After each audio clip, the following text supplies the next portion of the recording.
ഭഗവാൻ ഉത്തരം ഒന്നും പറയാതെ ധർമ്മത്തിനു വേണ്ടി മാത്രമായിരുന്നു എന്ന് പറഞ്ഞുകൊണ്ട് നീ വേദനിക്കേണ്ട ആവശ്യമില്ല, അടുത്ത ജന്മത്തിൽ നിനക്ക് അല്ലെങ്കിൽ നീ കാരണം എനിക്ക് മരണമുണ്ടാകും എന്ന് അന്ന് ഭഗവാൻ പ്രഖ്യാപിച്ചിരുന്നു. അതാണ് ഒരു യുഗം കഴിഞ്ഞപ്പോൾ ഇവിടെ നടന്നത്. ഞാൻ പറഞ്ഞു നിർത്തുകയാണ്. അതിന് ഭഗവാൻ എല്ലാവരും കൂടി വന്നിരിക്കുമ്പോഴേ മാത്രമേ സന്ദേശം ശ്രദ്ധയോടുകൂടി കേൾക്കേണ്ടതാണ്.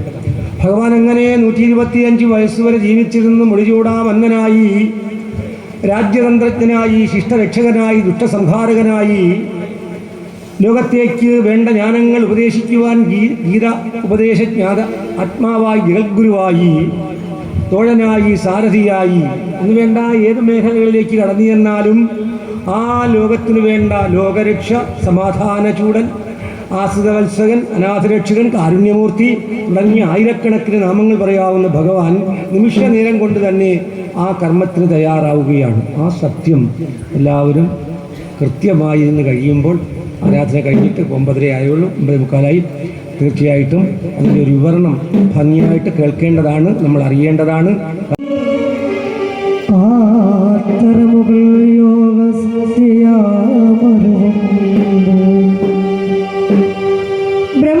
ബ്രഹ്മവാദികളായ മുനികൾ സിദ്ധന്മാരും അംഗജരാതി ദേവഗന്ധർവ വിദ്യാധര കിന്നര മൃദുനാഗചരണ അപ്സരോ യക്ഷധന്യരാന്തിജ രക്ഷോഭൂതാദി ദേവഗണം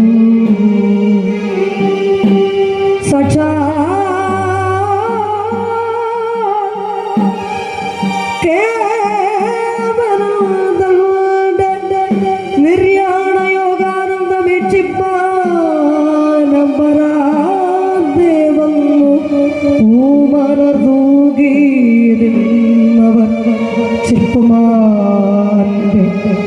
ജന്മകർമാതി കൊണ്ട് ജനിപ്പിച്ചു മേൽമേ സ്തുതിച്ച് അമ്പരേ നിൽക്കും നേരം മന്നവാ മന്നവാ ജഗന്നാഥ തന്നുള്ളിൽ തൽവിഭൂതി തന്നെയോ വീക്ഷിച്ചിട്ടു തന്നുടെ ആത്മാവിനെ ആത്മാവ് കൊണ്ട് കണ്ടിട്ട് ആത്മാവിൽ യോജിപ്പിച്ച് സ്വാത്മാപരമായി അഖണ്ഡാത്മാവായി നേത്രങ്ങളെ അടച്ചു. നേത്രങ്ങളെ അടച്ച് സമാനമായി സൂക്ഷ്മജ്യോതിസ്സുമായി പഠിത്തമോട് വാണിയിടുന്ന ലോകാഭിരാമൻ മംഗളമായ യോഗധാരണധ്യാനം കൊണ്ട് തന്നുടെ ശരീരത്തെ യോഗാഗ്നി കൊണ്ട് ആത്മാനമാത്മാവായോരു സുധാമത്തെ പ്രാപ്തനായി ശോഭിച്ച സ്വയം പ്രഭം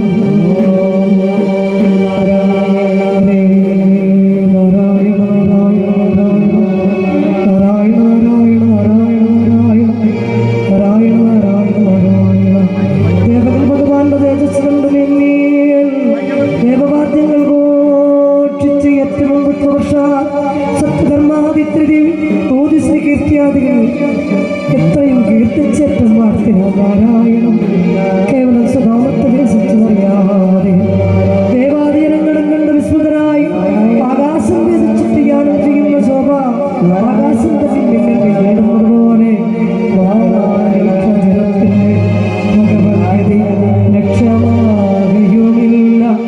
യോമനി ഉണ്ടാകുമെന്നൽ പോലെ യോമനിയിൽ നിന്ന് ജാതമിന്നലുവത് തന്നെ താമസമില്ലാതെ തുടങ്ങുന്നത് പോലെ തന്നെ കേവലം ആത്മാവിൽ നിന്നു വിദ്യുത്തായി തോന്നി ലോകം കേവലം അതിൽ തന്നെ പൂർണ്ണമാകുകയും ചെയ്തു. മരുദ്രാദി ദേവഗണങ്ങൾ ഭഗവാന്റെ നിർമ്മല യോഗ വിസ്മൃതനായി യോഗയോഗേശ്വരായ ശങ്കരനിൽ യോഗവൈഭവം കണ്ട് ചിത്ത കൗതുകമുണ്ടായി. പിന്നെ ദേവാദികളെ ഏറ്റവും സ്തുതി ചെയ്തു ചെന്നവരവർ വർത്താനത്തിൽ മരുവിന് കൃഷ്ണൻ താൻ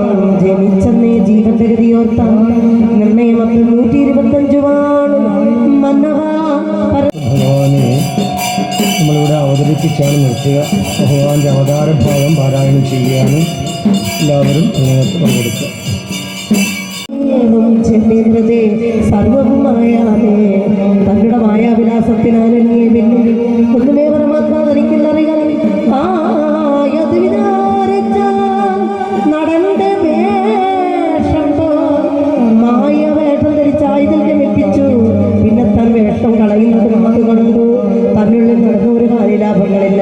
ഇതുപോലെ പരമാത്മാമായ സംഗതിയാൽ ചിത്താകും ആത്മാവിന് സംബന്ധമില്ലാതെ മാനുഷാദികളായ ജന്തുക്കൾ നമ്മെപ്പോലെ ജനനാദികൾ ബന്ധമുണ്ടാകാൻ തനിക്കില്ല. യാതൊരു ഭഗവാന്റെ ഗുരുപുത്രനെ എന്ന ലോകത്ത് ഞങ്ങൾ കൊണ്ടുവന്ന് നൽകിയതോർത്ത ബാളയുദ്ധത്തിൽ മൃത്യുശാസനം ജയിച്ചില്ലേ. പ്രാണൻ കാപ്പടികൾ പ്രാണനെ നൽകിയില്ലയോ. ഇങ്ങനെയുള്ള വിജയിച്ച ഏകാത്മാവായിക്കൊണ്ട് മനുഷ്യ കൃത്യത്തിൽ നമസ്കാരം ചെയ്യുന്ന ഒരു ഭഗവാൻ കാട്ടാളന്റെ അമ്പിരാൻ ദേഹമകമാക്കിയെന്ന് ജന്മനത്രയും ചിത്രം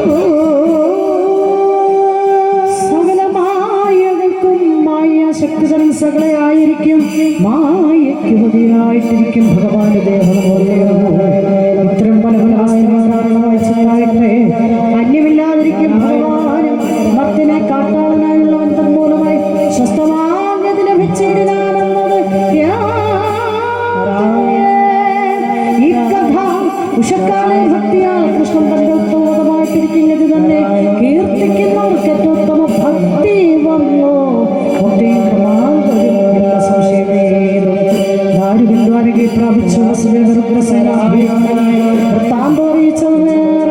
കൃഷ്ണന്റെ വിനാശം കൃഷ്ണോത്തമാശാദി സമസ്തവും നിരവധി വീരന്മാര് മോഹിച്ച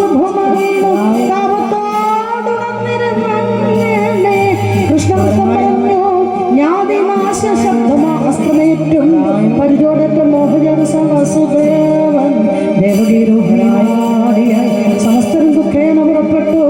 മൃഗരായ കർത്തനൊക്കെ മുന്നോട്ട് ദുഃഖിച്ചാൻ പലതരം കാമ്പിൽ ശോകത്തോട് വസുദേവരും പിന്നെ ദേവഗീരോഹിണി കൃഷ്ണ രാമ ഇത് ചൊല്ലി ദേവരെ ഉറപ്പിച്ചു. ദേഹത്യാഗം ചെയ്ത് മുക്തനായ നേരത്തിങ്കിൽ ഉത്തമയായ രേവതി രാമൻ തന്നെ ചിന്തിച്ചിട്ടു.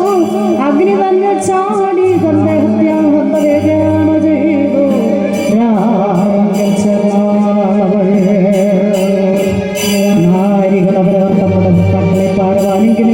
പ്രവേശിച്ചു.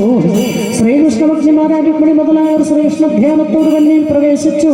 തങ്ങളുടെ ദേഹം പോയതേത് വേറിയാണെന്നവരവർ കാരണേ തീർന്നുകൊണ്ടാർ.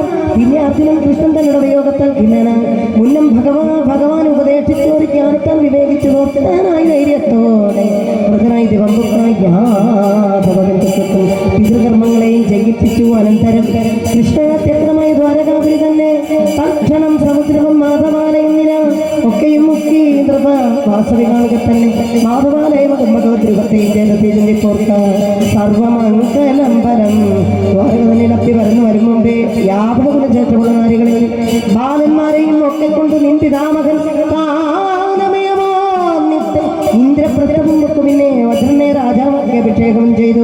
അർജുനൻ കത്തന്മാരിയെ പൊക്കു. പിന്നെ പ്രാതാക്കളോട് കൃഷ്ണൻ ആദ്യ ബന്ധുക്കൾ തന്നെ അധികാരണം കൽപ്പിച്ച് എല്ലാവരും ഒരുമിച്ചു. നിങ്ങളുടെ പിതാമഹന്മാരവരേവരുമായി നന്നായി രാജ്യത്തിങ്കൽ അഭിഷേകം ചെയ്തു. മന്നവാ നിന്നെ വംശോധരനായി കൽപ്പിച്ചിട്ട് ഉത്തരമാർഗത്തു നിന്നു സ്ഥാനമത് ചെയ്തിട്ട് ഉത്തമന്മാരാമവർ സാധിച്ച പുരുഷാർത്ഥം. ഇങ്ങനെ ദേവദേവനായിരിക്കുന്ന വിഷ്ണു തന്നുടെ ജന്മകർമ്മലീലകൾ യാതൊരുത്തരാകിയ നടന്മാരും ശ്രദ്ധയാൽ ശ്രവിക്കുകയും ചേതസി ചിന്തിക്കുകയും ചൊല്ലുകയും ചെയ്യുന്നവർ പാതകം സമസ്തവും മോചിക്കും. അത്രയല്ല ചേതസ് ശുദ്ധമായി പരമഭക്തി മുക്തി തന്നെ ലഭിക്കുന്നു. സന്ദേഹം അതിലില്ല എന്ന് ശ്രീശുഖമുനി ശ്രീ പരീക്ഷത്തിനോട് ചെന്നതുപോലെ സൂതൻ ശൗനകാദികളോട് നന്നായി പറഞ്ഞ് അതിനുശേഷം സൽക്കഥകളെ ചൊല്ലുവല്ല.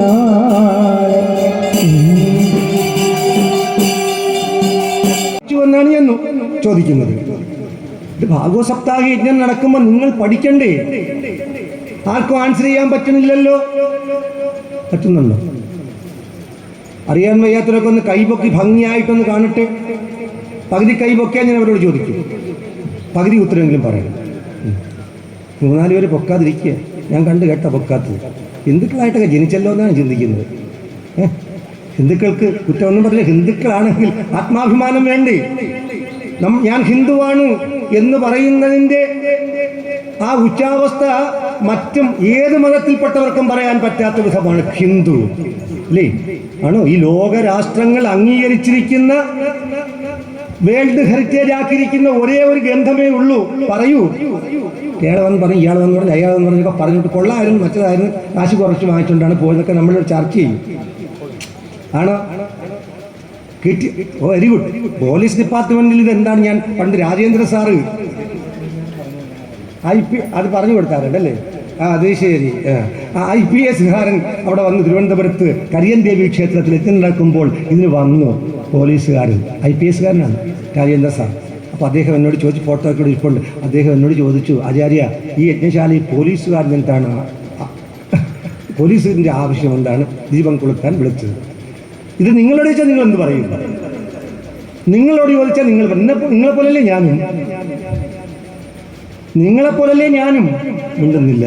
നിങ്ങൾ ഉത്തരം പറയാൻ എന്തെന്ന് പേടിക്കും? തീർന്നില്ലേ? എന്നെപ്പോലെ പറയാൻ നിങ്ങൾ തയ്യാറാവണം ചില കാര്യങ്ങൾ. ഞാൻ അന്നേരം പറഞ്ഞു, സാറേ, ഇവിടെ രുദ്രസൂക്തം എന്ന് പറയുന്നൊരു മഹാസൂക്തമുണ്ട്. അതിനകത്ത് ഈ അമ്പും വില്ലും തോക്കും പിടിച്ചിരിക്കുന്നവരുണ്ട്. എന്തിനു വേണ്ടിയായിരുന്നു? രാഷ്ട്ര സംരക്ഷണത്തിന് വേണ്ടി. ഞാനത് ശ്ലോകം ജപിച്ചു കൊടുത്തു. അപ്പോൾ എന്നോട് ചോദിച്ചു, ഇങ്ങനെയുമുണ്ടോ? ഏകച്ഛമേ, ദ്വയച്ഛമേ, ത്രിജച്ഛമേ, ചതുർച്ഛമേ, പഞ്ചച്ഛമേ. ഇങ്ങനെ ഞാൻ പറഞ്ഞത് നിങ്ങൾ ഇത് പറയുന്നത് മനസ്സിലായി. ഇങ്ങനെ പറഞ്ഞവരാണ് ഭാരതീയർ. എന്ത് ചോദ്യങ്ങൾ ഇതിന് അർത്ഥമുണ്ട്. അത് നമുക്ക് പഠിക്കാൻ സാധിക്കും, പഠിച്ചാൽ നിങ്ങൾ പറയാൻ സാധിക്കും. അപ്പോൾ പോലീസാണെന്നില്ല ഇവിടെ, പിന്നെന്താണ്? മറ്റേത് വിഭാഗത്തിൽപ്പെട്ടവരും ഇല്ല. ആര് പഠിച്ചാലും പറയാം. ഒരു അക്ഷരം പോലും പഠിക്കാത്തവർക്കും പറയാം. ഭാഗവതം പറഞ്ഞൂടെ? അപ്പം നമ്മുടെ പോലീസ് പറഞ്ഞു, എന്തായാലും ഉത്തരം ആര് പറഞ്ഞു കൊടുത്തെന്ന് എനിക്കറിയില്ല, എങ്കിലും പറഞ്ഞു ഭാഗവതം. അത് ഉത്തരം കറക്റ്റാണ്. കാരണം ഭഗവാനെ, നീ ഇവിടെ നിന്ന് പോയി കഴിഞ്ഞാൽ ഞങ്ങളൊക്കെയും താഴേക്ക് ആപത്തിലേക്ക് വരും, കലിയുഗമാകും, ഇല്ലേ? ആ കലിയിൽ നിന്നും രക്ഷ നേടാൻ എന്താണെന്ന് ചോദിച്ചാൽ ഭഗവാൻ സ്ഥലം മാറാൻ സമയമായി, പിന്നെ ഒരു മിനിറ്റ് പോലും ഇവിടെ ഇരിക്കാൻ പറ്റില്ല. അതുകൊണ്ട് ഉദ്ധവനോട് പറയും, ഉദ്ധവാ, എൻ്റെ പരിപൂർണമായ തേജസ്സും ഇതാ ഭാഗവതത്തിലേക്ക് ആക്കുകയാണ്. എന്നെ കാണുന്നത് പോലെ നീ അതിനെ കണ്ടാൽ മതി. ശ്രീമദ് ഭാഗവതാഖ്യോയം പ്രത്യക്ഷ കൃഷ്ണ ഏവഹി സ്വീകൃതോസി മയാനാഥ മുക്തിയർത്ഥം ഭവസാഗരേ. ജീവിതമാകുന്ന സാഗരത്തിൽ നിന്നും രക്ഷപ്പെടാൻ നമുക്ക് ഒരേ ഒരു മാർഗമേ ഉള്ളൂ കലിയുഗത്തിൽ. അത് ഭാഗവത ശ്രവണം, ഭാഗവത സ്മരണം. 9 കാര്യങ്ങൾ ഞാൻ പറഞ്ഞു, അല്ലേ? 9 കാര്യങ്ങൾ കഴിഞ്ഞ പ്രഹ്ലാദന്റെ കഥയിൽ പറഞ്ഞു. ശ്രവണം, സ്മരണം, മറന്നുപോയി. അതൊക്കെ ഒരു നിമിഷം കൊണ്ട് മറന്നുപോകും. പറഞ്ഞിട്ട് പഠിപ്പിക്കാനൊന്നും പറ്റില്ല. ഇവിടെ പഠിപ്പിക്കാൻ ആരും ഇല്ല, അല്ലേ? നമ്മൾ കഥ പറഞ്ഞു പോകുകയില്ലേ? അപ്പോൾ നവവിധ ഭക്തികളെ പറ്റി പ്രഹ്ലാദനും പറഞ്ഞു. അപ്പോൾ ഇത് സ്വീകരിച്ചാൽ മതി എന്ന് പറഞ്ഞ് ഏതെങ്കിലും ഒന്ന് മതി, എല്ലാം പഠിച്ചില്ലെങ്കിലും. ഇതെല്ലാം സാധിച്ച് അതിനകത്ത് വെച്ചിരിക്കുന്ന ഏത് ഗ്രന്ഥം ഭാഗവതം തന്നെയാണ്. ഭാഗവതം കൈകാര്യം ചെയ്യുന്നൊരു വ്യക്തിയാണെന്ന് വിചാരിച്ചല്ല ഞാനിത് പറയുന്നത്. എല്ലാ വീടുകളിലും ഓരോ ഭാഗവതം വേണം. എല്ലാ വീടുകളിലും നിത്യവും 2 നേരം വിളക്ക് കത്തിക്കണം. എല്ലാ വീടുകളിലും മുറ്റത്തൊരു തുളസിത്തറ വേണം. എല്ലാ വീടുകളിലും ഒരു തൊഴുത്ത് വേണം. പറ്റില്ലല്ലോ. മോഡേണായിട്ടുള്ള ഇതാ വരുമ്പോഴത്തേക്ക് നമുക്ക് ഈ തൊഴുത്തും ചാണാന്മാരും ഒന്നും നമുക്കിഷ്ടമില്ല. ആണോ? പണ്ടത്തെ വീടുകളൊക്കെ എടുത്ത് നോക്കൂ, എല്ലാ കുടുംബങ്ങളിലും ഉണ്ട്. സന്ധ്യയാകുമ്പോൾ മുത്തശ്ശി പറയും, മക്കളെ അടിച്ചു കളിക്കാൻ പറയും. ഇപ്പം എവിടെയിട്ടാണ് അടിച്ചു കളിക്കുന്നത്? ടൈലിൻ്റെ പുറത്തിട്ട് അടിച്ചു കളിക്കാൻ പറ്റൂ? അന്ന് അടിച്ച് കളിക്കുക. ഒന്ന് ഗോമൂത്രം അല്ലെങ്കിൽ അതിൻ്റെ, അല്ലേ, ഇത് നമ്മൾ വെള്ളത്തിൽ ചേർത്ത് അടിക്കുകയായിരുന്നു. അതൊക്കെ ശാസ്ത്രമുണ്ട്. പക്ഷേ ഞാൻ പറഞ്ഞത്, അപ്പം അങ്ങനെ ഹിന്ദു ഭവനം. ഹിന്ദു എന്ന് പറഞ്ഞാൽ ഈ നമ്മൾ ഹിന്ദുക്കളാണെന്ന് പറയുന്നവരല്ല. ഹിന്ദുവിൻ്റെ ആചാരങ്ങളും അനുഷ്ഠാനങ്ങളും ആചരിക്കുന്ന ഒരു ക്രിസ്ത്യാനിയും ഹിന്ദുവാണ്. ഒരു മുസൽമാൻ, അങ്ങനെ എനിക്കറിയാവുന്ന 100 പേരുണ്ട് എൻ്റെ അടുത്ത് തന്നെ. മുസൽമാന്മാരും അങ്ങനെയാണ്. അപ്പോൾ അങ്ങനെ ഒരു ഏകദാനതയോടുകൂടി കണ്ട ഈ സംസ്കാരത്തെ വളച്ചൊടിച്ചു എന്തിനോ വേണ്ടി കാണിക്കുമ്പോൾ ഹിമാലയം തുടങ്ങി കന്യാകുമാരി വരെയുള്ള ആ സ്ഥാനം എങ്ങനെയായിരിക്കുന്നത്? മഹാദേവൻ വടക്ക് തലവെച്ചിട്ട് കന്യാകുമാരിയിലെ ദേവതയുടെ മടിയിൽ പാദം വെച്ചിരിക്കുന്ന ഒരു ചരിത്രം. അതാണ് ഞാൻ എപ്പോഴും ദേവനിർമ്മിതമായ ഭൂമി എന്ന് പറയാൻ കാരണം. സംരക്ഷണത്തിന് വേണ്ടി സർവൈശ്വര്യത്തിൻ്റെയും ദേവതയായിരിക്കുന്ന കന്യാകുമാരി അങ്ങോട്ട് നോക്കണ്, ഭഗവാൻ ഇങ്ങോട്ട് നോക്കണ്. എന്തൊരു നാഷണൽ ഇൻ്റഗ്രേഷനാണിത്! എന്തൊരു നാഷണൽ ഇൻ്റഗ്രേഷനാണിത്! ഇത് മാത്രമാണോ? വടക്കേ ഇന്ത്യയിലെ സ്പൈസസ് കൊണ്ടുവന്നാണ് തെക്കേ ഇന്ത്യയിൽ കറി ഉണ്ടാക്കുന്നത്. തെക്കേ ഇന്ത്യയിലെ സ്പൈസസ് കൊണ്ടുപോയാണ് വടക്കേ ഇന്ത്യയിൽ കറി ഉണ്ടാക്കുന്നത്. ആണോ? വടക്കേ ഇന്ത്യയിലുള്ള വ്യക്തികളാണ് തെക്കേ ഇന്ത്യയിൽ വന്ന് രാമേശ്വരത്ത് ബലിതർപ്പണം ചെയ്യുന്നത്. തെക്കേ ഇന്ത്യയിലുള്ളവർ പോയാണ് ഗംഗയിൽ തർപ്പണം നടത്തുന്നത്. ആണോ അല്ലയോ? ആണോ അല്ലയോ? ഗുജറാത്തിൽ നിന്ന് വരുന്ന ഈ എണ്ണയും എള്ളെണ്ണയും അതുപോലെ മുളക് സാമ്പാർ ഉണ്ടാക്കണമെങ്കിൽ, സാമ്പാർ നമുക്ക് വീട്ടിലുണ്ടാകണമെങ്കിൽ എത്ര സ്റ്റേറ്റിൽ നിന്നാ സാധനം വരിക? നിങ്ങൾ പറയൂ. അതാണ് ഞാൻ പറഞ്ഞത്, ഇത് നാഷണൽ ഇൻ്റഗ്രേഷൻ ആണെന്ന് പറയാൻ കാരണം. പക്ഷെ ഇന്ന് നമ്മളൊക്കെ എല്ലാവരും ചോദിക്കുമ്പോൾ എല്ലാവരും അസുഖക്കാരാണ്, അല്ലേ? ആണോ? പഞ്ചകർമ്മങ്ങൾ ആദരിക്കുന്നവർ ആരെങ്കിലും ഉണ്ടോ ഇവിടെ? ഇത് പഠിപ്പിക്കാൻ വേണ്ടിയല്ലേ ആചാര്യൻ പറയുന്നത്. നിത്യാനുഷ്ഠാനങ്ങൾ ചെയ്യുമ്പോൾ പഞ്ചകർമ്മം, പഞ്ചശീലം, ഇത് എന്തിനാ പറയുന്നതെന്ന് ചോദിച്ചാൽ ഞാൻ വഴിതെറ്റിപ്പോകുകയല്ല. നിങ്ങൾക്ക് അവസാന നിമിഷം തരുന്ന നിർദ്ദേശമാണ്. ചെയ്യാൻ പറ്റുന്നവർക്ക് നാളെ മുതൽ ചെയ്താൽ ഭാഗവത സപ്താഹ യജ്ഞം കൊണ്ട് നിങ്ങൾക്ക് പ്രയോജനം ഉണ്ടാകും. ആണോ? എന്താണ് സ്ത്രീകൾ ആചരിക്കേണ്ടത്? 5 കാര്യങ്ങൾ ഒരെണ്ണെങ്കിലും പറയും.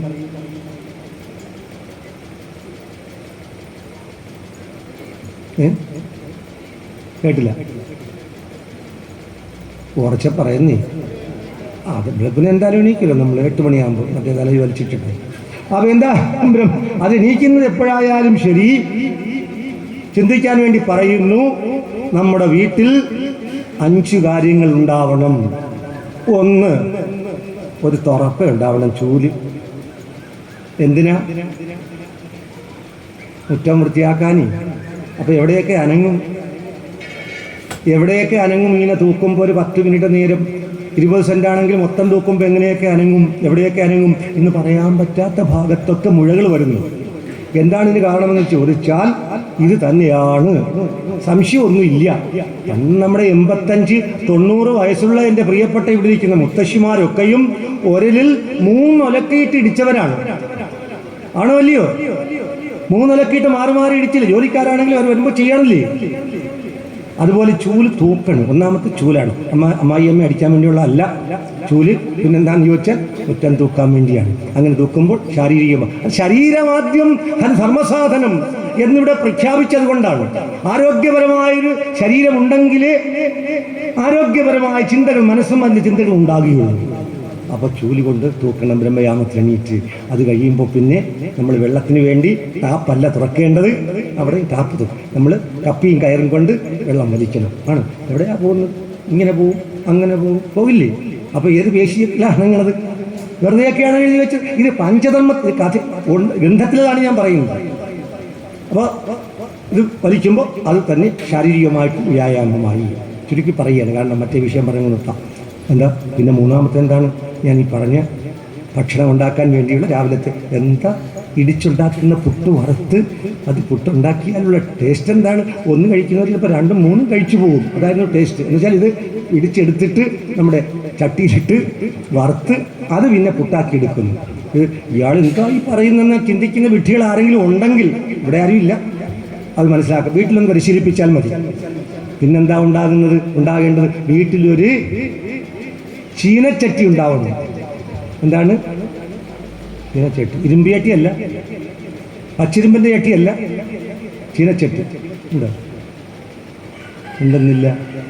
എല്ലാ വീടുകളിലും ഉണ്ട്. പക്ഷെ അത് വർക്ക് ഏരിയയിലാണ് ഇപ്പോൾ. കാരണം അത് നമുക്ക് അലൂമിനിയവും മറ്റേ എന്തോ സാധനങ്ങളൊക്കെ ഉണ്ടല്ലേ പുതിയ നവീനമായിട്ട്. പക്ഷെ എന്തുകൊണ്ടാണ് ഇത് നിർദ്ദേശിച്ചത്? ആഴ്ചയിൽ 1 ദിവസമെങ്കിലും ചീനച്ചട്ടിയിൽ മെഴുക്കുവരട്ടി ഉണ്ടാക്കി കഴിച്ചാൽ ഇന്ന് ചില പെണ്ണുങ്ങൾ വരുമ്പോൾ മുഖമൊക്കെ വീർത്തിരിക്കുന്നത് കാണാം. ആ രോഗത്തിന് പേരുണ്ട്. എന്താണ്? ഇൻസോമിയ. ആണോ? രക്തമില്ലായ്മ. കാരണം എന്താണ്? ആവശ്യത്തിനുള്ള അയണിന്റെ അംശം കിട്ടാതെ പോവണ്. ഒരാഴ്ചയിൽ 1 ദിവസത്തെയുള്ള ഇതുകൊണ്ട് ആവശ്യമായ ഇരുമ്പിന്റെ സത്ത് മനസ്സിലാകുന്നു? ഇരുമ്പ് സത്ത് റേഷ്യോ അനുസരിച്ച് ദഹനക്രിയയ്ക്ക് അയൺ വേണം എന്ന് മനസ്സിലാക്കിയ സയന്റിസ്റ്റ് അല്ലെങ്കിലും അതിലുപരി നിന്ന് നമ്മുടെ ആചാര്യൻ പറഞ്ഞു, അത് കഴിച്ചാൽ ഒരു ദിവസം ഒരാഴ്ചയിലേക്ക് ആവശ്യമായ 9 തൊട്ട് 9 മുതൽ 14 വരുന്ന HB പൂർണ്ണമായി നിലനിൽക്കും. എന്തുണ്ടാവില്ല? വളർച്ചയുണ്ടാവില്ല. വളർച്ച രോഗമുണ്ടാവുന്നത് അങ്ങനെയാണ്. മനസ്സിലാകുന്നുണ്ടോ ഞാൻ പറയുന്നത് മനസ്സിലാവില്ല? പിന്നെന്താണൊന്നും ഇപ്പം എത്രയായി കർക്കിടക മാസം വരുമ്പോൾ നമ്മൾ 7 ദിവസവും ഇലക്കറികൾ കഴിക്കാൻ പറഞ്ഞതിൻ്റെ കാരണം ഡയറക്റ്റ് സൂര്യരശ്മികൾ ഭൂമിയിലേക്ക് വീഴാത്ത സമയമാണ്. സൂര്യൻ നമുക്ക് പെട്ടെന്ന് കാണാൻ പറ്റില്ല. അപ്പോൾ ദഹനത്തിന് ആവശ്യമായ അൾട്രാവയലറ്റ് രശ്മികൾ നമ്മളിലേക്ക് വന്നു ചേരാതിരിക്കുമ്പോൾ, മാത്രമല്ല അയണിൻ്റെ അംശം വരാതിരിക്കുമ്പോൾ ഈ കഴിക്കുന്ന ഇലക്കറികൾ, ചീരയാവട്ടെ, ചേമ്പിൻ്റെ തണ്ടാവട്ടെ, ചേമ്പിൻ്റെ തണ്ടൊക്കെ എന്താ ടേസ്റ്റ് എന്നറിയാമോ? അത് ചെയ്യുന്നതിന് പ്രിപ്പറേഷൻ ചെയ്യുന്നതിന് ചില ഇതൊക്കെ ഉണ്ട്. ചേമ്പൻ തണ്ട് അരിഞ്ഞിട്ട് നമ്മൾ ചെയ്യേണ്ടത് എന്താണെന്ന് ചോദിച്ചാൽ, അത് ചെറിയ ഉപ്പും മഞ്ഞളും ഇട്ട് വെള്ളത്തിനകത്ത്, ഞാൻ ശാസ്ത്രീയമായിട്ട് തന്നെ പറയുകയാണ്, അത് കഴുകിയിട്ടാണ് പിന്നെ നമ്മൾ തോരനുണ്ടാക്കുന്നത്.